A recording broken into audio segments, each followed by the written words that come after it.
Hello అందరికీ welcome to హరిత talks. ఈరోజు మనం వినబోయే కథ తండ్రి కొడుకు. ఒకనాడు లక్ష్మీ అమ్మవారు తన భర్త అయిన శ్రీ సత్యనారాయణ స్వామి వారితో అన్నది కదా, ఏవండి, ఇన్ని లక్షల మంది మిమ్మల్ని నిత్యము ఇన్ని కోరికలు కోరుకుంటారు కదా, మీరు పాపం వాళ్ళ కోరికల్ని తీర్చరేం? ఈ మాటకు స్వామివారు చిరునవ్వు నవ్వి, పిచ్చిదానా, ఆ కోరికలన్నీ తీర్చటం వల్ల వాళ్లకు నిజంగా సుఖముండదు. ఆ సంగతి తెలియక వారు రకరకాల కోరికలు కోరుకుంటారు. వారి క్షేమం కోరుకున్నవాణ్ణి కనుక వాటిని నేను తీర్చటం లేదు అన్నారు. అమ్మవారికి ఈ సమాధానం తృప్తి కలిగించలేదు. అయినా మీరు ఒకరి కోరిక తీర్చి చూడండి, ఏం జరుగుతుందో చూద్దాం అన్నది అమ్మవారు. ఒక ఊళ్ళో సూరయ్య అనే పెద్ద మనిషి ఉన్నాడు. ఆయనకు పిల్లలు లేక భార్యతో సహా నన్ను పిల్లల కోసం ప్రార్థించాడు. జరగబోయేది తెలిసి కూడా నేను సూరయ్యకు ఒక కొడుకునిచ్చాను. వాడికి సత్యనారాయణ అని పేరు పెట్టుకున్నారు. వాడు పుట్టిన కొద్ది కాలానికే తల్లి మరణించింది. సూరయ్యకు కొడుకును పెంచటం చేత కాలేదు. వాడు ఒట్టి గడుగ్గాయిగా తయారయ్యాడు. తండ్రికి కొడుకు మధ్య పెద్ద అగాధం ఏర్పడ్డది. కొడుకు తన కడుపున చెడపుట్టాడనుకుంటాడు తండ్రి. తండ్రి తనకు గర్భశత్రువు అనుకుంటాడు కొడుకు. వాళ్ళిద్దరికీ సుఖం లేదు అన్నారు స్వామివారు. పాపం వాళ్లకు మరో వరం ఏదైనా ఇచ్చి వాళ్ళను ఒక ఒడ్డుకు చేర్చండి అన్నది అమ్మవారు. అమ్మవారి మాటను తీసివేయలేక స్వామివారు సరేనని ఒప్పుకున్నారు. ఆ రోజు సత్యనారాయణ బడి ఎగ్గొట్టి మధ్యాహ్నం వేళ్లకు ఇంటికి వచ్చాడు. అప్పుడే వచ్చావేమిట్రా అన్నాడు తండ్రి.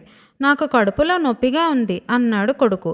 వంటలక్క గారెలు ఆవడలు చేసింది, అవి తినే గీతలేదు నీకు, పోయి గదిలో పడుకో అని సూరయ్య సత్యాన్ని గదిలోకి నెట్టి బయట కొళ్ళం పెట్టాడు.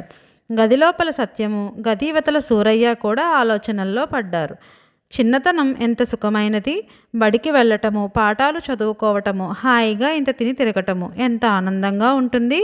ఇల్లు వాకిలి, డబ్బు దస్కము అంటూ విచారం లేదు, అజీర్తి బాధ లేదు. నా కొడుకు ఒట్టి రాలుగా అయ్యాడు, కానీ నేను వాడి ఈడువాడినైతేనా ఎంత చక్కగా బడికిపోదునో అనుకున్నాడు సూరయ్య. గదిలో సత్యం కూడా తన ధోరణిలో తాను ఈ విధంగా అనుకోసాగాడు. వెదవపడి వెదవ చదువు, వెదవ పాఠాలు, ప్రతిదానికి పెద్దవాళ్ల నిర్బంధమే. వాళ్లను కోప్పడేవారే లేరు. వాళ్ళు కావలసినన్ని గారెలు ఆవడలు తినవచ్చు, బళ్ళోకి పోనక్కర్లేదు, ఎక్కడికి పడితే అక్కడికి పోవచ్చు. నేను మా నాన్నళ్లే పెద్దవాడినైతేనా అనుకున్నాడు. పాపం వాళ్ళిద్దరి కోరిక తీర్చండి అన్నది అమ్మవారు. స్వామివారు అమ్మవారి కోరిక చెల్లించారు. గది బయట ఉన్న సూరయ్యకు సత్యం రూపం, గదిలో ఉన్న సత్యానికి తండ్రి రూపం వచ్చింది. కానీ ఈ మార్పు జరిగినట్లు ఇద్దరికీ తెలియదు. తండ్రి అయిన సూరయ్య వీధిలోకి వెళ్ళాడు. ఇల్లన్నీ చాలా ఎత్తుగా అయినట్లు అనిపించింది. తల ఎత్తితే కానీ 2 అంతస్తులు కూడా కనిపించటం లేదు. కానీ దీని గురించి సూరయ్య పెద్దగా ఆలోచించలేదు. వీధిలో తన పాత స్నేహితుడు గోపాలం కనిపించాడు. ఏంరా గోపాలం అని పలకరించాడు సూరయ్య. గోపాలం చాలా విచిత్రంగా ప్రవర్తించాడు. మామూలుగా సమాధానం చెప్పడానికి బదులు కళ్ళెర్రచేసి, ఓరిపిడుగా అంత పొగరెక్కిందిరా, ఉండు మీ నాన్నతో చెప్పి తోలొలిపిస్తాను అంటూ కర్ర ఎత్తి భయంకరంగా మీదకి వచ్చాడు గోపాలం. సూరయ్యకు భయం వేసి పరిగెత్తాడు. అంత వేగంగా పరిగెత్తినందుకు తనకే ఆశ్చర్యం వేసింది. చిన్నతనంలో ఎప్పుడో పరిగెత్తాడు. ఇటీవల కాలంలో సూరయ్య గబగబా నడిచిన పాపాన కూడా పోలేదు. ఎందుచేతనంటే శరీరం అంతో ఇంతో లావెక్కింది, ఉదరం కూడా తన్నుకొచ్చింది. తనకన్నా సన్నగా ఉండే గోపాలం తనతో పరిగెట్టలేకపోవడం చూసి ఆశ్చర్యపడ్డాడు సూరయ్య. ఆయన పరిగెత్తటం మానేసి ఆగి, ఎందుకు నేనిట్లా పరిగెడుతున్నాను? గోపాలం నన్ను కొట్టడం ఏమిటి, నేను పారిపోవడం ఏమిటి అనుకుంటూ ఆయన విరగబడి నవ్వసాగాడు. ఇంతలో ఎవరో భుజం మీద గట్టిగా చరిచి, ఒరేయ్, ఇందుకేనా నువ్వు బడి ఎగ్గొట్టింది అని అడిగాడు. సూరయ్య ఉలిక్కిపడి చూస్తే 7-8 ఏళ్ల కుర్రకుంక తన మొహంలోకి చూసి కొంటెగా నవ్వుతున్నాడు. వాడి మొహం చూడగానే సూరయ్యకు కోపం వచ్చింది. మీద చేయి తీస్తావా, మక్కలు విరగ్గొట్టమంటావా, ఎవడ్రా నువ్వు అన్నాడు సూరయ్య. నీకెంత పొగరెక్కిందిరా, ఇవాళ బడి మానేసినందుకు రేపు మాస్టర్ నిన్నేం చేస్తాడో చూడు అంటూ ఆ కుర్రవెదవ మూతి ముడుచుకుని వెళ్ళిపోయాడు. ముక్కు పచ్చలారని కుర్రవెదవ తనతో అట్లా మాట్లాడినందుకు సూరయ్యకు ఆశ్చర్యంతో నోట మాట రాలేదు. సూరయ్య నడివీధిలో నిలబడి ఆశ్చర్యపడడానికి వేళలేదు. ఇంటికి కావలసిన సరుకులు వెచ్చాలు అంగడిలో కొని పంపించాలి. షావుకారు సుబ్బయ్య దుకాణానికి వెళ్ళి సూరయ్య, ఏం సుబ్బయ్య, ఒక 1/2 బస్తా బియ్యము, 10 సేర్ల కందిపప్పు, 2 ఎత్తుల చింతపండు కావాలి అన్నాడు. దానికేం భాగ్యంలే గాని డబ్బులేయి అని అన్నాడు సుబ్బయ్య. సూరయ్యకు చాలా కోపం వచ్చింది. తనతో సుబ్బయ్య అలా మాట్లాడతాడా? అంత కోపంలో కూడా సూరయ్య జోబు తడుముకుంటే డబ్బు సంచి లేదు. జేబులో విరిగిన సీమసున్నం ముక్క, ముక్కులేని చిన్న పెన్సిలు, ఒక నెమలీక, చిన్న బొమ్మలు దొరికాయి. ఈసారి సూరయ్య ఆశ్చర్యానికి మేరలేదు. ఏదో మోసం జరిగినట్లు స్పష్టమైంది. ఎన్నడూ లేనిది విపరీతమైన ఆకలి కూడా వేస్తున్నది. హోటల్కు పోయి తిందామనుకుంటే దగ్గర కానీ లేదు. హోటల్ దగ్గర నిలబడి లోపల ఉప్మా, కారబూందీ, రవ్వట్లు తినేవాళ్లను చూశాడు. ఇంతలో ఆయన దృష్టి హోటల్ వాకిలి బయట అద్దం తలుపు మీద పడింది. అందులో తన ప్రతిబింబం కనిపించింది. కానీ అది తన రూపం కాదు, తన కొడుకుది. మొదట తన కళ్ళను తానే నమ్మలేకపోయాడు. వంగి కాళ్లకేసి చూసుకున్నాడు. కాళ్ళు చిన్నవిగా ఉన్నాయి, చెప్పులు లేవు. పంచకు బదులు లాగు కనిపించింది. నెత్తిని తడుముకుంటే నున్నని బట్టతల ఉండవలసిన చోట మెత్తని జుట్టున్నది. మొహం తడుముకుంటే మీసాలు లేవు, గడ్డం నున్నగా ఉంది. కళ్ళకు జోడు లేదు, కానీ దృష్టి చక్కగా ఆనుతున్నది. ఇప్పటికీ సూరయ్యకు తనలో జరిగిన మార్పు అర్థమైంది. తన కొడుకుగా మారితే తన కొడుకేమైనట్లు? ఈ ప్రశ్న కలగగానే ఆయనకు పట్టరాని భయం వేసింది. సత్యం ఏమయ్యాడో? తన తండ్రి బయటకు వెళ్ళిపోయి ఉంటాడని రూఢీ చేసుకొని సత్యనారాయణ తలుపును కాళ్లతో తన్నాడు. కానీ అవి ఎందుకో చాలా నొప్పి పుట్టాయి. ఇంతలో వంటలక్క వచ్చి తలుపు గొళ్ళెం తీసి, ఇదేమిటి బాబు, మిమ్మల్ని లోపల పెట్టి తలుపు వేసిందెవరు? ఆ సత్యం కుంక కాదు కదా అన్నది. నోర్మి అన్నాడు సత్యనారాయణ కోపంతో. ఎన్నడూ తనని పల్లెత్తి మాట అనని యజమాని నోరు ముయ్యమన్నందుకు వంటలక్క చాలా బాధపడింది. పైకి సూర్యనారాయణలాగా కనిపించేది సత్యనారాయణేనని ఆవిడికేం తెలుసు? సత్యనారాయణ చెంగున మెట్లెక్కి పైకి వెళ్ళటానికి బయలుదేరాడు. తన తండ్రి డబ్బులెక్కడ పెడతాడో వాడికి తెలుసు. కానీ సత్యనారాయణకు చెంగున మెట్లెక్కటం సాధ్యం కాలేదు. ఒళ్ళంతా బరువెక్కినట్లుంది. కాళ్ళు బరువుగా అయిపోయాయి. 2-3 మెట్లెక్కి మెట్ల మీద బోర్లా పడ్డాడు. తల బొప్పి కట్టింది. మోకాలి మీద చర్మం కొట్టుకుపోయింది. ముక్కుతూ మూలుగుతూ మెట్లన్నీ ఎక్కేసరికి కాళ్ళు పీకసాగాయి. రొప్పు వచ్చింది. పోని ఆ గారెలు ఆవడలు తినే బయటికి పోదాం, చాలా ఆయాసంగా ఉంది అనుకున్నాడు సత్యనారాయణ. వంటలక్కను కేకవేసి పలహారం పట్టుకురమ్మన్నాడు. వంటలక్క పళ్ళెంలో గారెలు ఆవడలు పట్టుకొచ్చి, ఇప్పుడే కదా తిన్నారు, ఇవి పిల్లవాడి కోసం ఉంచాను, మీరు మళ్ళీ తింటారా? కడుపు నొప్పి వస్తుందేమో అన్నది. అయితే నాకు నువ్వు పలహారం పెట్టవా? కడుపులో నొప్పి అని అబద్ధం ఆడాను. నా కోసం ముంచినవి నాకు పెట్టడానికి ఏడుస్తావేం? పెట్టక్కడ అని సత్యనారాయణ కదమాయించాడు. వంటలక్క తన చెవులను తానే నమ్మలేకపోయింది.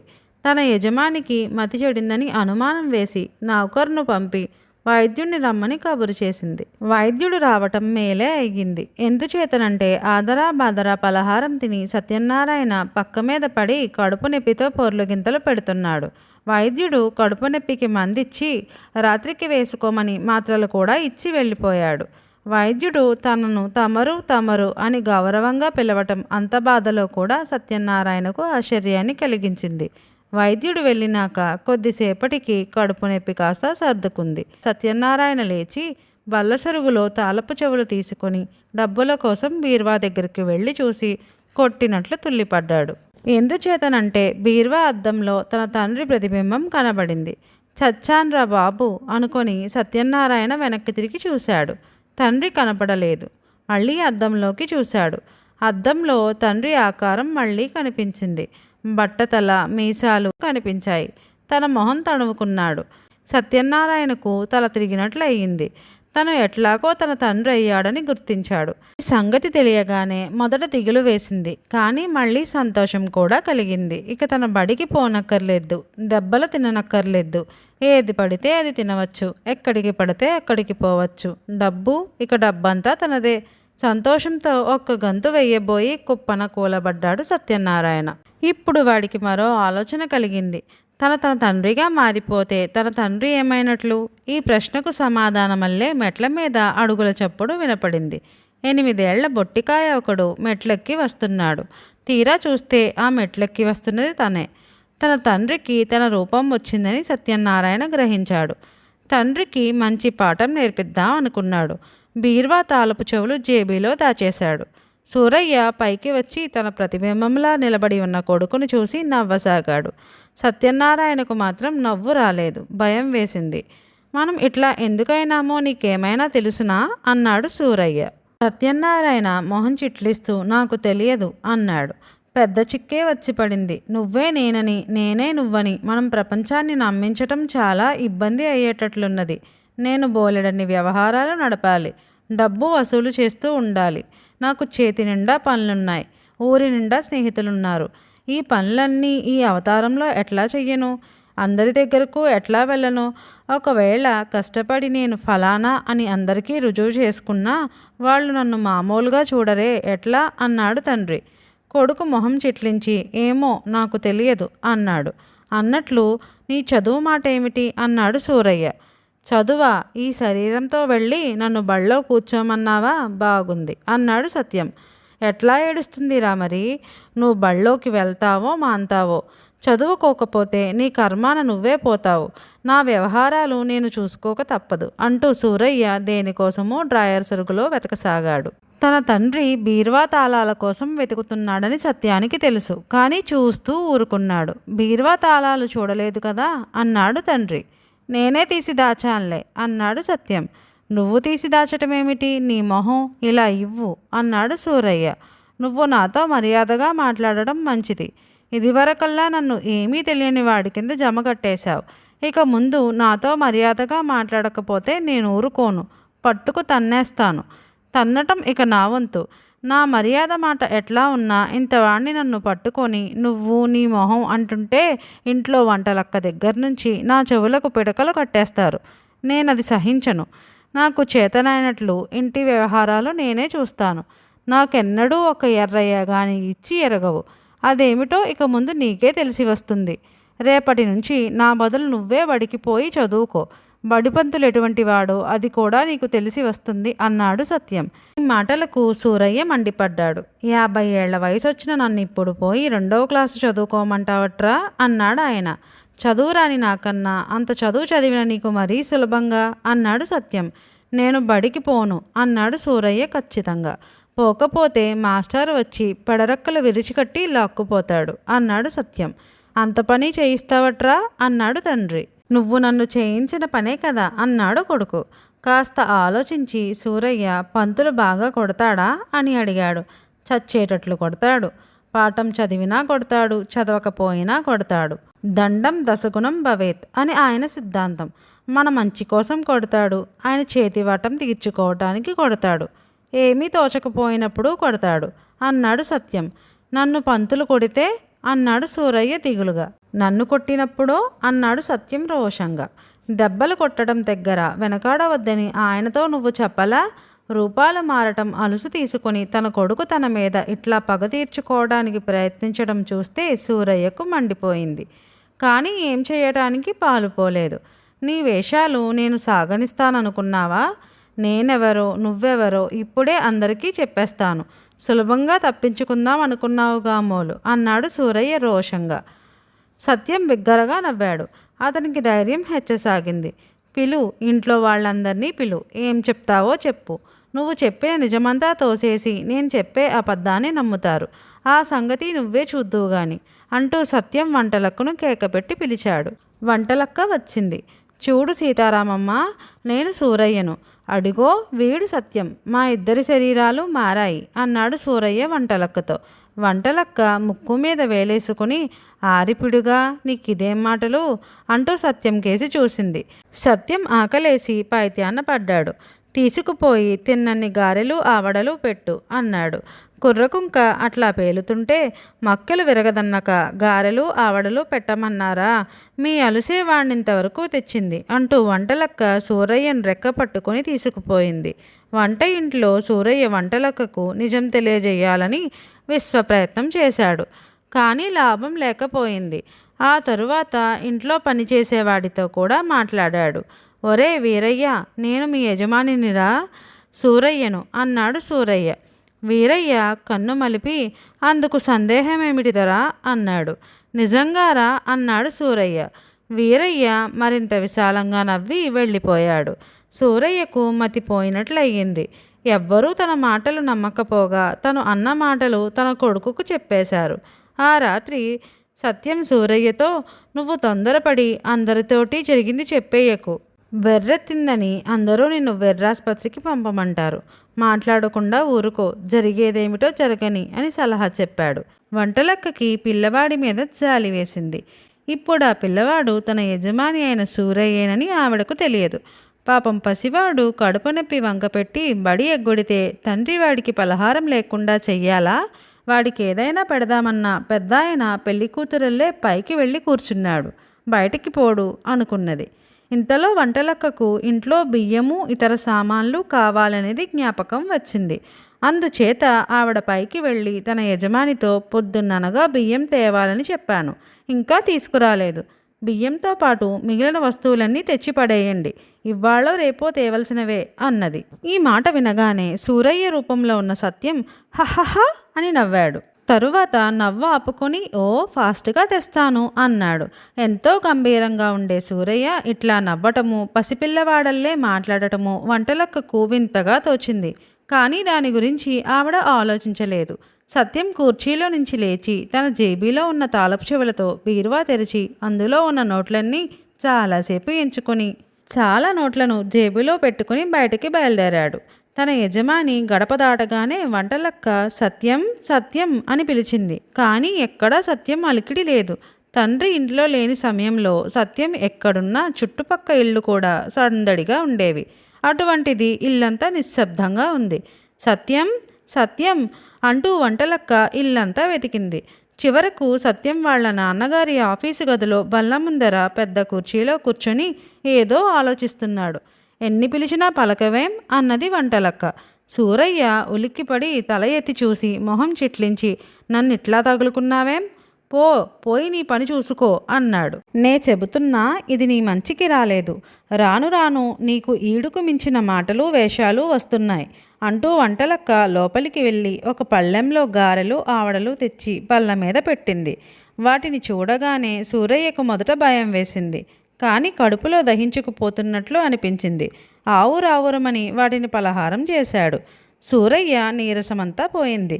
కడుపులో నొప్పి రాకపోగా ఒంట్లో ఎంతో ఉత్సాహం వచ్చింది. తనలో కలిగిన మార్పును గురించి ఈ క్షణం వరకు సూరయ్యకు విచారమే కలుగుతూ వచ్చింది. కానీ ఇప్పుడు ఇందువల్ల కొన్ని మేళ్లు కూడా కనిపించసాగాయి. ఎన్నాళ్ల నుంచో బాధిస్తున్న అజీర్తి బాధ పోయింది. కొంతకాలం పాటు హాయిగా ఇష్టం వచ్చిందల్లా తినవచ్చు. శరీరం తేలిక అయ్యింది కనుక చక్కగా ఎగరవచ్చు, గంతులు వేయవచ్చు. కొంతకాలం పాటు వ్యవహార చిక్కులు కూడా వదిలించుకొని తిరగవచ్చు. ఈ విషయాలన్నీ చూసుకుని సూరయ్య కొంతమేరకు సంతోషించసాగాడు. సత్యానికి కూడా తన రూపం మారటం గురించి విచారం తగ్గసాగింది. వాడు దర్జాగా నోట్ల కట్లను జేబీలో పెట్టుకుని నేరుగా వెచ్చాలంగడికి వెళ్ళాడు. షావుకారు సుబ్బయ్యతో ఏ విధమైన బేరమూ ఆడలేదు. వంటలక్క చెప్పిన సరుకులన్నీ కూలీవాడి నెత్తిన ఎత్తించుకున్నాడు. సుబ్బయ్య చెప్పినంత డబ్బులు ఇచ్చేశాడు. వస్తూ దారిలో కొన్ని గాజు గోళీలు, ఒక దసరా కోతి బొమ్మ కొనుక్కున్నాడు. దారిలో అనేక మంది పెద్దవాళ్లు కనిపించి నమస్కారం పంతులు గారు అంటూ వచ్చారు. తనకే నమస్కారం పెడుతున్నారని సత్యం మొదట గ్రహించలేదు. కానీ ఆ విషయం తెలుసుకున్నాక చాలా సంతోషించాడు. వాళ్ళందరినీ మోసపుచ్చగలిగినందుకు సత్యానికి నవ్వు కూడా వచ్చింది. సత్యాన్ని పలకరించిన వాళ్లల్లో కొందరు వాడికి తెలిసిన వాళ్లే, కానీ కొందరు బొత్తిగా కొత్తవాళ్ళు. వాళ్ళు తనని నిలబెట్టి మాట్లాడిస్తారేమోనని సత్యం చాలా భయపడ్డాడు. కానీ అదృష్టవశాత్తు ఆ పూట అటువంటిదేమీ జరగకుండానే వెళ్ళిపోయింది. సత్యం ఇంటికి తిరిగి వచ్చేసరికి చీకటి పడింది. దీపాలు పెట్టారు. వాళ్ళ ఇంటి ముందు చీకట్లో నిలబడి ఒక కుర్రవాడు గట్టిగా ఈల వేస్తున్నాడు. సత్యం ఒళ్ళు ఒక్కసారిగా పొంగిపోయింది. ఆ ఈల వేసేవాడు రంగడు. తను కూడా జవాబుగా ఈల వెయ్యటానికి ప్రయత్నించాడు. కానీ ఎంత ప్రయత్నించినా ఈల రాలేదు. సత్యానికి భలే కోపం వచ్చింది. కానీ చేసేది లేక ఒరే రంగడు అని కేక పెట్టాడు. రంగడు తన దిక్కుగానే చూశాడు, కానీ తన కేసి చూడలేదు. వాడికి మసక చీకట్లో లావుపాటి శరీరము, బట్టతల, నెరిసిన మీసాలు, కళ్ళజోడు కనిపించింది. అట్లా చూస్తావేమ్రా రంగడు? నేను అన్నాడు సత్యం దగ్గరికి వస్తూ. ఆ వచ్చే పెద్ద మనిషి సత్యం తండ్రి అని తెలియగానే రంగడి ప్రాణాలు పైనే పోయాయి. తనతో స్నేహం చేయవద్దని సత్యాన్ని ఎన్నోసార్లు ఈయన కొట్టాడు కూడా. ఆ కారణం చేతనే ఎప్పుడన్నా సత్యాన్ని పిలవలసి వస్తే రంగడు ఇంట్లోకి రాక బయట నుంచి ఒక రకంగా ఈల వేస్తాడు. ఆ ఈల విని సత్యం రంగడిని గుర్తించి బయటికి వస్తూ ఉంటాడు. ఇప్పుడు ఆ రహస్యం కూడా సూరయ్య గారికి తెలిసిపోయిందనుకున్నాడు. రంగడు చీకట్లో పడి పరుగు తీశాడు. ఎందుకురా పారిపోతావు, నేనేరా వెదవా అంటూ సత్యం కేక పెట్టసాగాడు. కానీ రంగడు వినిపించుకోకుండా పారిపోయాడు. ఏం పంతులు గారు, ఆ అబ్బాయి కోసం కేక వేస్తున్నారు అని ఎవరో పలకరించారు. సత్యం ఇక వీధిలో ఆగక గబగబా ఇంట్లోకి వెళ్ళిపోయాడు. ఆ రాత్రి సత్యం తన తండ్రి పక్కన పడుకున్నాడు. ఈ జీవితం చాలా బాగుంది, కావలసినంత డబ్బు, అందరూ గౌరవించేవాళ్లే, ఎరగని వాళ్ళు పలకరించినప్పుడు మాత్రమే చిక్కు. ఇంకా తన స్నేహితులు తనని చూసి భయపడుతున్నారు. అయినా ఈ జీవితమే బాగుంది, పిల్లవాడిగా ఉండడం కన్నా పాపం లేదు, ఈ ప్రపంచం పెద్దవాళ్లదనుకున్నాడు సత్యం. ఆ రాత్రి సత్యానికి సరిగ్గా నిద్ర పట్టలేదు. మామూలుగా 9 కొట్టగానే నిద్రపోయేవాడు. ఇవాళ రాత్రల్లా పక్క మీద అటూ ఇటూ దొర్లుతూనే ఉన్నాడు. సూరయ్య మటుకు మనసు ఎంత కలతగా ఉన్నా 9 కొట్టగానే పడుకొని వెంటనే నిద్రపోయాడు. సత్యానికి తెల్లవారక ముందే మెలకువ వచ్చింది. పక్క మీద నుంచి లేచి ఏమీ తోచని వాడల్లే ఇల్లంతా తిరిగాడు. గదిలోకి వెళ్ళి అద్దంలో తన బట్టతల మీసాలు చూసుకున్నాడు. కళ్ళజోడు పెట్టుకుంటే గాని అదైనా సరిగ్గా కనిపించలేదు. సూర్యోదయమై గంట అయినప్పటికీ సూరయ్య లేవలేదు. ఇంతలో బడి నుంచి ఒక కుర్రవాడు వచ్చాడు. వాడు సత్యాన్ని ఎరిగినవాడే. అయినా గుర్తించక, ఏవండి, మీ సత్యాన్ని పంతులుగారు పిలుచుకురమ్మన్నారు అని చెప్పాడు. సూరయ్య లేచాడు. అలవాటు ప్రకారం వంటలక్క అని కేక పెట్టాడు. కానీ వంటలక్క కేక విని కూడా పలకలేదు. ఇంతలో తన కొడుకు ఈడు కుర్రవాడు లోపలికి వచ్చి, ఒరేయ్, నిన్ను మాస్టారు పిలుచుకురమ్మన్నారు అని చెప్పాడు. సూరయ్యకు కోపము ఏడుపు కూడా వచ్చాయి. ఛీ, ఎవడ్రా నువ్వు, పో అవతలికి, నీ పంతుల్నిట్లా రమ్మను అన్నాడు సూరయ్య. కానీ సూరయ్య బడికి వెళ్ళక తప్పలేదు. బడి నుంచి వచ్చిన కుర్రవాడు గట్టివాడు. వాడంటే పిల్లలందరికీ హడలే. ఎవరు బడికి రాకపోయినా మాస్టారు వాణ్ణి పంపిస్తాడు. సూరయ్య వాడికి చిక్కి తప్పించుకోలేకపోయాడు. సూరయ్యను చూడగానే మాస్టర్ బెత్తం తీసుకొని 2 చేతుల మీద 4 దెబ్బలు కొట్టి గోడ కుర్చీ వేయించి, మీ తండ్రి గారు ఎంత పెద్ద మనిషి, ఆయనకు నీ వంటి దౌర్భాగ్యుడు పుట్టడం చాలా ఆశ్చర్యంగా ఉంది. నీ ఆటలు రోజురోజుకి మితిమీరిపోతున్నాయి. ఇక నిన్ను చూస్తూ ఊరుకునేదే లేదు. బండకొయ్య తగిలిస్తాను, ఏమనుకున్నావో అని మందలించాడు. సూరయ్యకు కళ్ళ నీళ్లు పొటపటా కారాయి. ఇంత అవమానం పొందటం కన్నా చచ్చిపోవడం మేలనిపించింది. ఆ పంతుల్ని, ఆయన చదువు చెప్పే పద్ధతిని, అక్కడ పిల్లల్ని చూస్తే సూరయ్యకు ఆశ్చర్యము కోపము కూడా వచ్చాయి. ఇదేం పంతులు, ఇదేం చదువు, పాపం సత్యం ఇటువంటి అర్థం లేని చదువు చదువుతున్నాడా అనుకున్నాడు. కాసేపు పిల్లలంతా ఎక్కాలు వల్లవేశారు. ఆ తర్వాత నెలల పేర్లు, తిథుల పేర్లు వల్లవేశారు. అంతా కలిసి అరుస్తుంటే కాకి గోల. ఆ తరువాత పిల్లల్ని అల్లరి చేయవద్దని చెప్పి పంతులు గురకపెట్టి నిద్రపోతున్నాడు. పిల్లలు అల్లరి ప్రారంభించారు. పిల్లలంతా సూరయ్య చుట్టూ మూగారు. అందరూ తనని సత్యమని పిలిచేవాళ్లే. కానీ ఒక్కరి పేరు తనకు తెలియదు, ఒక్కరి ముఖము తను ఎరగడు. ఆ సంగతి పిల్లలకేం తెలుస్తుంది? సత్యం పొగరుబట్టి తమతో మాట్లాడడం లేదనుకున్నారు. సూరయ్యను ఏడిపించడం మొదలుపెట్టారు. ఒకడు చెవిగిల్లాడు, మరొకడు తొడపాసం పెట్టాడు. ఈ కుర్రవెదవలు తనను ఇంత చులకన చేస్తున్నారని రోషము, ఏమీ చెయ్యటానికి లేకపోవటం వల్ల దుఃఖము సూరయ్యను బాధించాయి. ఆఖరకు భరించలేక ఒక్క పొలికేక పెట్టాడు సూరయ్య. అంత పని చేస్తాడని పిల్లలెవ్వరూ అనుకోలేదు. పంతులు నిద్రలేస్తాడని వాళ్లకు తెలుసు. అందుచేత చప్పున ఎవ్వరి దారిన వాళ్ళేమీ ఎరగనట్లు కూర్చున్నారు. పంతులు లేవనే లేచాడు. లేస్తూనే బెత్తం తీసుకుని సూరయ్యను బాధసాగాడు. సూరయ్యకు మతిపోయినట్లయింది. నీ తాడు తెగ, నీ చదువు చట్టబండలుగాను, ఇందుకేనా నేనింత డబ్బిచ్చింది? ఉండు, నిన్నేం చేస్తానో. మాటమాటకి బెత్తం తీసుకుని పిల్లల్ని చావగొడతావట్రా, నీ చేతులు పడిపోను అని సూరయ్య పంతుల్ని తిట్టసాగాడు. పంతులు ఒక్క క్షణం పాటు నిర్ఘాంతపోయాడు. ఏమనుకున్నాడో ఏమిటో సూరయ్యను వెళ్ళి గోడ కుర్చీ వేయమన్నాడు. సూరయ్యకు క్షణక్షణానికి పరాభవం జాస్తి అవుతున్నది, కానీ తగ్గటం లేదు. పంతులు సూరయ్యకు పరీక్ష ప్రారంభించాడు. పంతులు వేసిన కొన్ని ప్రశ్నలకు సూరయ్య సులభంగానే చెప్పాడు. కానీ మరికొన్నిటికి చెప్పలేకపోయాడు. పుస్తకం చదివితే కానీ తెలియని విషయాలకు సూరయ్య ఎట్లా సమాధానం చెప్తాడు? గోడ కుర్చీ వేయటం సూరయ్యకు దుర్భరమయ్యింది. పిల్లలందరూ వేళాకోళం ప్రారంభించారు. గోడ కుర్చీ వేసి సూరయ్య అలసైపోయాడు. పంతులు వాళ్ళనేమీ అనలేదు. పంతులు లెక్కలిచ్చాడు. పంతులు లెక్క చెప్పటం ఇంకా పూర్తి కాకమునిపే సూరయ్య సమాధానాలు చెప్పేశాడు. పంతులుకు ఆశ్చర్యం వేసింది. సత్యం లెక్కల్లో మొద్దు. అటువంటి వాడు తడుముకోకుండా నోటి సమాధానాలు చెప్పడం పంతులకు ఆశ్చర్యంగా ఉండదు? దొంగ వెధవ!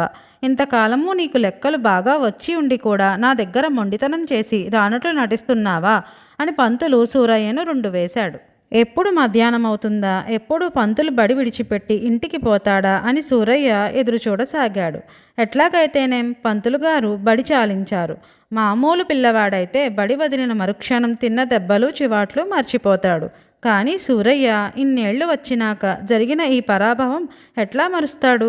అందరి పిల్లలు ఇళ్లకు బయలుదేరారు. కొందరు పరిగెత్తారు, కొందరు వయ్యారపు నడకలు నడుచుకుంటూ చీకు చింత లేకుండా బయలుదేరారు. సూరయ్య తప్ప అందరూ ఉత్సాహంగానే ఉన్నారు. అందులో కొందరు పిల్లలు సూరయ్యను చుట్టూ చేరి, ఏంరా సత్యం, ఏం జరిగిందో చెప్పవు? నువ్వు బొత్తిగా కొత్త మనిషిల్లే ఉంటున్నావే అని గుచ్చి అడిగారు. సూరయ్య విసుక్కొని, నేను కొత్త మనిషినే, అసలు నా పేరు సత్యం కాదు, నన్ను పలకరించకండి అన్నాడు. ఇంటికి పోయి ఏం చెయ్యాలి? ఇంట్లో సత్యం ఏం చేస్తున్నాడో వాడి రహస్యం ఈ పాటికి అందరూ కనుక్కొని ఉంటారనుకున్నాడు సూరయ్య. ఈ ఆలోచనలతో జారిపోయిన ఆశ మళ్ళీ తిరిగి రాసాగింది. తన సూరయ్య అంటే నమ్మరు నిజమే, కానీ సత్యాన్ని చూసి తనే అని మటుకు ఎవరు అనుకుంటారు? ఎవరు నమ్ముతారు? తన స్నేహితులెందరో వస్తారు, వ్యవహారాలు మాట్లాడతారు. అవన్నీ సత్యానికి ఏం తెలుసు? అందుచేత సత్యం గుట్టు ఈ పాటికే బయటపడి ఉంటుంది. సత్యం గుట్టు బయటపడితే తన విషయం సులభంగా రుజువవుతుంది. ఈ ఆశతో సూరయ్య ఇంటికి బయలుదేరాడు. కడుపులో కూడా మాడిపోతున్నది. ఆయన కోసం వంటలక్క కూడా కనిపెట్టుకుని ఉంది. రా నాయనా, ఎప్పుడో పొద్దున్న తిన్న అన్నం అంటూ వంటలక్క సూరయ్యను కూర్చోబెట్టి భోజనం పెట్టింది. ఆయన అన్నం తింటుండగా పంతులు బాగా కొట్టాడా అని అడిగింది. సూరయ్య మొహం సిగ్గుతో ఎర్రబడింది. నా కోసం ఎవరన్నా వచ్చారా అన్నాడు సూరయ్య మాట మార్చటానికి. నీ కోసం ఎవరొస్తారు నాయనా అన్నది వంటలక్క. సత్యం విషయం వంటలక్కను అడగాలనుకున్నాడు కానీ ఎట్లా అడగాలో తెలియలేదు. అదృష్టవశాత్తు వంటలక్కే చెప్పింది. మీ నాన్నగారి కోసం చాలామంది వచ్చారు, కానీ ఆయనకు ఒంట్లో బాగున్నట్లు లేదు. ఒకరిద్దరిని చూసి మరెవరినీ చూడనని పోయి గదిలో ముసుగుతన్ని పడుకున్నారు అని చెప్పింది వంటలక్క. ఎవరెవరు వచ్చారు అని అడిగాడు సూరయ్య. వంటలక్క 2-3 పేర్లు చెప్పింది. సూరయ్య ఆదుర్ద జాస్తి అయ్యింది. గబగబా తిండి పూర్తి చేసి తన గదికి వెళ్ళి తలుపు తట్టాడు. ఎన్నిసార్లు తలుపు తట్టినా జవాబు లేదు. సత్యం, సత్యం అని పిలిచాడు. నువ్వా అన్నాడు సత్యం. తలుపు తీ, మాట్లాడాలి అన్నాడు సూరయ్య. నేనిప్పుడు నిద్రపోతున్నాను, రాత్రికి మాట్లాడదాం అన్నాడు సత్యం. సూరయ్య పెద్దగా తలుపు తీయమని అరిచాడు. కానీ నౌకరు వచ్చి సూరయ్యను రెక్క పట్టుకుని కిందకి లాక్కొచ్చాడు. నీ సంగతేమీ బాగాలేదు, అల్లరి చేస్తే మీ నాన్నగారు మక్కెలు విరగ్గొడతారు అని హెచ్చరించి నౌకరు వెళ్ళిపోయాడు. సూరయ్యకు ఇంకో ఉపాయం తట్టింది. తనకు వ్యవహారాలున్న వాళ్ళందరికీ ఉత్తరాలు రాద్దామనుకున్నాడు. కానీ తన దస్తూరి చూస్తే ఎరిగిన వాళ్ళు గుర్తించేటట్లుగా లేదు. సూరయ్య దీర్ఘమైన ఆలోచనల్లో పడ్డాడు. ఎటు చూసినా తప్పించుకునే మార్గమే లేదు. మళ్ళీ కాసేపటికి బడికి పోవాలి. సూరయ్య తన సొంత విషయమే ఆలోచిస్తాడా, ఇంటి వ్యవహారాలే ఆలోచిస్తాడా? సత్యం రహస్యం బయటపడే వరకు తన సంగతి ఎవ్వరూ పట్టించుకోరు. అంతదాకా తను ఎక్కడికైనా పారిపోతే చాలా చిక్కులు వదిలిపోతాయి అనిపించింది. ఈ సంగతి సత్యానికి తెలిస్తే పోనివ్వడు. డబ్బు దొరికే ఉపాయం లేదు. డబ్బు లేకుండానే పారిపోదాం అనుకున్నాడు సూరయ్య. వంటలక్క గాని ఇంట్లో నౌకర్లు గాని చూడకుండా ఇంటి నుంచి బయటపడి స్టేషన్కేసి నడిచాడు సూరయ్య. మధ్యాహ్నం 2:30కు ఒక బండి ఉంది. అది ఎక్కడికి పోవచ్చో, ఎక్కడికి పోవాలో, ఏం చెయ్యాలో అనేది సూరయ్య ఆలోచించలేదు. పగలల్లా సత్యం గదిలో కూర్చొని తలుపులు బడాయించుకున్నాడు. ఎవరో డబ్బు బదులు కావాలని వచ్చారు. వాళ్ళెవరో కూడా తెలియకుండా వంటలక్క చేతికి 10 రూపాయలిచ్చి వాళ్ళకివ్వమన్నాడు. మరెవరో వచ్చి తమకు సూరయ్య 20 రూపాయలు బాకీ ఉన్నాడని చెప్పారు. ఆ డబ్బు కూడా ఇచ్చి పంపాడు. ఇంకెవరో చిన్న వ్యవహారం మాట్లాడాలని వచ్చారు. సత్యం బయటికి రాలేదు. ఇదంతా సత్యానికి ఇరకాటంగానే ఉంది. కానీ ఇంతకన్నా అతనికి భయం వేసిందేమంటే వంటలక్కకి, ఇంట్లో నౌకర్లకి తనని గురించి అనుమానం కలగసాగింది. వంటలక్క తనకేసి అదో మోస్తరుగా చూస్తోంది. తాను సూరయ్య కాదని ఎవరు అనుకోరనే ధైర్యంతో ఉంటూ వచ్చాడు సత్యం. కానీ ఆ ధైర్యం ఇప్పుడు దిగజారసాగింది. తన మాటలలోనూ చేతలలోనూ తన లక్షణాలుండక ఏమవుతుంది? అనుమానం కలగనే కూడదు, కానీ కలిగితే అది క్షణంలో నమ్మకంగా మారుతుంది. ఈ మార్పు అచ్చగా తనలోనే అయితే అంత ఇబ్బంది లేకపోను. తన తండ్రి కాస్త కూడా తన మాదిరిగా ప్రవర్తించటం లేదు. మొదట లేదు గాని ఇప్పుడిప్పుడు తండ్రిని చూడగానే ఆయన మొహం చప్పున పోల్చుకోవటానికి వీలవుతున్నది. 8-9 ఏళ్ల లేత మొహంలో ఎక్కడో 50 ఏళ్లవాడి ఛాయలున్నాయి. అద్దంలో చూసుకుంటే తన మొహంలో కూడా కుర్ర లక్షణాలు కనిపిస్తున్నాయి. ఈ లక్షణాలు పైవాళ్ళు మటుకు చూడరా, వంటలక్క చూసే ఉండాలి. పొద్దుగూకింది, చీకటి పడింది, కానీ సత్యం బయటికి రావటానికి సాహసించలేదు. తన తండ్రి కోసం రాత్రి 9ంటికి కూడా ఎవరో ఒకరు వస్తూ ఉంటారు. 8 గంటల వేళ్లకు వంటలక్క పైకి వచ్చి, బాబూ, అబ్బాయి జాడలేదు అని చెప్పింది. బళ్ళో నుంచి తిరిగి రాలేదా అన్నాడు సత్యం. సాయంకాలం బడికి పోనే లేదు, ఎక్కడికైనా ఆడుకోబోయినాడనుకున్నాను అన్నది వంటలక్క. అదేమిటి, కోప్పడి బడికి పంపకపోయావా అన్నాడు సత్యం. ఇప్పుడు అబ్బాయిని కోప్పడేటట్టుగా లేదు. వెనకటి అబ్బాయి కాదు, మిమ్మల్ని కోప్పడమన్నా కోప్పడతాను గాని అబ్బాయి కేసి చూడటానికే భయంగా ఉంది అన్నది వంటలక్క. సత్యం అనుకున్నంత అవుతోంది, ఇక నిజం ఎంతో కాలం దాగదు. ఏమైనాడో అన్నాడు సత్యం. తన తండ్రి ఏదో ఉపాయం చేసి ప్రపంచానికి నిజం చెప్పేస్తాడని భయపడుతూ సత్యం ఈ మాట అన్నాడు. అబ్బాయికి వచ్చిన భయమేమీ లేదు, మీరు వచ్చి భోజనం చెయ్యండి అన్నది వంటలక్క. నేనిప్పుడు రాను, ఇంకాస్త ఆగి తింటా అన్నాడు సత్యం. ఇంకా నయం, అన్నం తిన్న తర్వాత 2:30 గంటలన్నా మేల్కొని ఉండాలని వైద్యుడు చెప్పలే. పెందలాడే 2 మెతుకులు తినండి, అసలే జబ్బు ఒళ్ళు అన్నది వంటలక్క. సత్యం మారుమాట లేకుండా వెళ్ళి భోజనం చేశాడు. భోజనం చేసి చెయ్యి కడుక్కొని హాల్లోకి వస్తుండగా, ఏం రోయ్ సూరయ్య అంటూ ఒక పెద్ద మనిషి వచ్చాడు. ఆయన్ని చూడగానే సత్యం పై ప్రాణాలు పైనే పోయాయి. ఎందుచేతనంటే ఈ వచ్చిన ఆయన ప్లీడరు, తన తండ్రికి బాల్య స్నేహితుడు. తండ్రి కోర్టు వ్యవహారాలన్నీ చూస్తూ ఉంటాడు. తరచూ రాడు గాని వచ్చినప్పుడల్లా ఎవ్వరికీ అర్థం కాని విషయాలు మాట్లాడిపోతూ ఉంటాడు. తన తండ్రి ఏ పని ఉన్నా మానుకొని ఈయనతో మాట్లాడతాడు. పరంధామయ్య గారు స్వతంత్రంగానే సత్యం వెంట పైకి వచ్చాడు. కుర్చీలో కూర్చొని ఏమిటేమిటో మాట్లాడాడు. అంతా కోర్టు వ్యవహారమే. సత్యానికి ఒక్కటే అర్థమైంది, రేపు కోర్టు వాయిదా. సూరయ్య సాక్ష్యం అతి ముఖ్యమైన సాక్ష్యం. ఏ ప్రశ్నలకు ఏం సమాధానాలు ఇవ్వాలో పరంధామయ్య చాలాసేపు చెప్పాడు. ఒక్కటి సత్యం బుర్రలో ఎక్కలేదు. రేపు తాను కోర్టుకు ఎట్లా వెళ్ళటము, వెళ్లకుండా ఎట్లా తప్పించుకోవటము అని ఆలోచిస్తున్నాడు. 10 గంటల దాకా కూర్చొని పరంధామయ్య వెళ్ళిపోయాడు. కానీ ఎంతకీ సత్యానికి నిద్ర పట్టలేదు. తన తండ్రి ఏమైనట్లు, రేపు తన సంగతి ఏమయ్యేటట్లు, ఇదే అతని ఆలోచన. అకస్మాత్తుగా సత్యానికి తండ్రి మీద గౌరవం కలిగింది. ఈ ప్రపంచం తన తండ్రిది, తనది కానే కాదు. ఈ విషయంలో తాను విచారించటం అనవసరం. తన తండ్రిని ఎన్నడూ సరిగ్గా అర్థం చేసుకోక అన్యాయం చేశాడు. తండ్రి తనకి ఏమపకారం చేశాడు? చదువుకోమన్నాడు, భయభక్తులతో ఉండమన్నాడు. తన తండ్రి భయభక్తులతో చదువుకోబట్టే కదా తాను చెయ్యలేని వ్యవహారాలన్నీ చేస్తున్నాడు. భగవంతుడి దయవల్ల తను మళ్ళీ చిన్నవాడైతే ఎన్నటికీ తన జీవితం గురించి విచారించకూడదనుకున్నాడు సత్యం. ఇదే సమయంలో ఇంటి మెట్ల మీద చీకట్లో సూరయ్య కూర్చుని ఉన్నాడు. జరిగినదేమిటంటే, సూరయ్య 2:30 గంటల బండి ఎక్కాడు. 2-3 స్టేషన్లు దాటగానే టికెట్ కలెక్టర్ అక్కడికి వచ్చి ఆయన్ని టికెట్ అడిగాడు. నిజంగా పసివాడైతే అంత బిక్కమొహం పెట్టకపోను సూరయ్య. కానీ అన్నీ తెలిసినవాడు కనుక టికెట్ కలెక్టర్ని చూడగానే సూరయ్య తప్పు చేసిన మొహం పెట్టాడు. సూరయ్య జేబీలో దమ్మిడీ లేదు. సూరయ్య చెంపలు 2 వాయించి రైలు నుంచి దింపేశాడు టికెట్ కలెక్టర్. చేసేది లేక సూరయ్య కాళ్ళు ఇడ్చుకుంటూ 16 మైళ్ళ దూరం నడిచి తిండికి మాడుతూ దుమ్ము కొట్టుకొని రాత్రి 11ంటికి ఇల్లు చేరుకున్నాడు. తలుపు తట్టి పిలిస్తే అందరూ తలో ప్రశ్న అడుగుతారు. అందుచేత మెట్ల మీద కూర్చొని ముందు జరగవలసిన దాని గురించి ఆలోచించసాగాడు. ఇక తను కుర్రవాడుగా ఒక్కరోజు కూడా గడపలేడు. ఈ ప్రపంచం కుర్రవాళ్లది కాదు. తను ఒకప్పుడు కుర్రవాడయ్యుండి కూడా వాళ్ల కష్టసుఖాలు మరిచాడు. తన కొడుకు మొండితనమే చూచాడు, కానీ వాడు ఎన్ని ఇబ్బందులు పడుతున్నాడో ఆలోచించలేదు. వాణ్ణి ఆపేక్షగా పలకరించి ఎంతకాలమయ్యింది? కన్న తండ్రి ఎవడైనా ఇట్లా చేస్తాడా? భగవంతుడి దయవల్ల మళ్ళీ తాను ఎప్పటిలాగా అయితే కొడుకుని ఎంతో ఆపేక్షగా చూస్తాననుకున్నాడు. వాడికి ఒక్క రవ్వైనా కష్టం కలగనివ్వకూడదనుకున్నాడు. ఇదంతా చూస్తున్న లక్ష్మీ అమ్మవారు సత్యనారాయణ స్వామి వారితో, పాపం వాళ్ళిద్దరి కోరికలు చెల్లించండి అన్నది. సరేనన్నారు స్వామివారు. మెట్ల మీద కూర్చున్న సత్యం ముసలివాడైపోయాడు. గదిలో మంచం మీద పడుకున్న సూరయ్య కుర్రవాడైపోయాడు. ఇక వాళ్ళిద్దరూ సుఖంగా ఉంటారు అన్నది అమ్మవారు. ఏం జరుగుతుందో ఇప్పుడే చూద్దువు గాని అన్నారు స్వామివారు. సూరయ్య మెట్ల మీద లేచి నిలబడ్డాడు. చాలా ఎత్తు లేచినట్లు ఆయనకు అనుమానం తట్టింది. కానీ తన రూపం మారినట్లు ఇంకా ఆయనకు తెలియదు.